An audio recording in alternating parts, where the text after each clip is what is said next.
we want to find S10, so that's the sum of everything up to the 10th term. Here we have a couple of different terms here.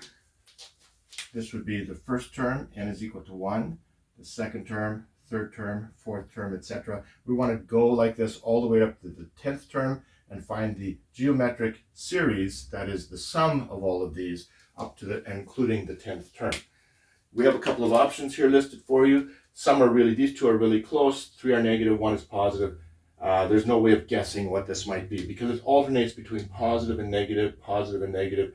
Notice they're getting bigger each time, so that means that your common ratio is going to be a number greater than 1, but we don't know whether it's going to end on a positive or end on a negative. That's probably going to determine in large part whether the answer is positive or negative. We have no way of doing that aside from maybe just checking it. So let's see if we can add these up using our methods of adding geometric series. We're going to start off first of all by finding out the basics that we need for this. What we're going to need is T1, which is the first term, pretty obvious, that's equal to 7. And then we're going to need the common ratio, which is how much you multiply each term to get the next one. This is pretty obvious. This is minus 5. Let's check it out. 35 times minus 5 would be a plus. This actually multiplies out to get this. It works. I also tried multiplying this by minus 5 and I got this. It looks sort of like it does, but just check it out quickly. Check out the different numbers just to confirm you have this right. So now we have the common ratio and we have the first term. That's all that we need, and we have the number of terms, or n, which is n is equal to 10. So how do we add this up? Well, we have our basic formula for adding up sums going up to n terms. Some people might use the Greek letter sigma. We're just going to most likely stick with this.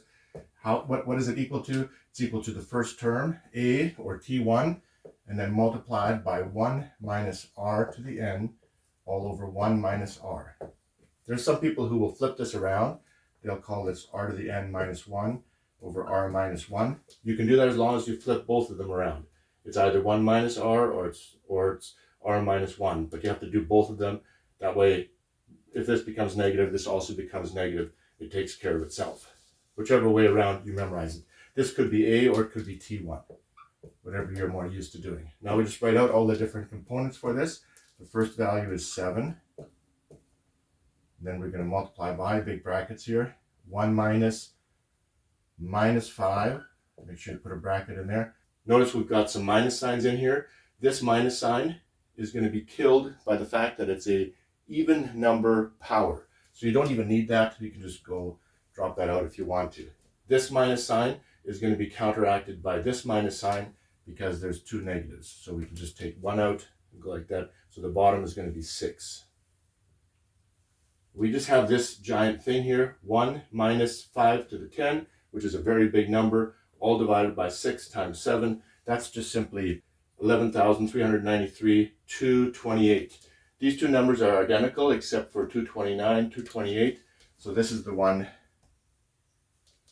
that we found for that one. Not a hard question in theory, just simply have to make sure that you do these big numbers on your calculator. I hope that helped. If it did, I will see you in the next video. Take care. Bye-bye.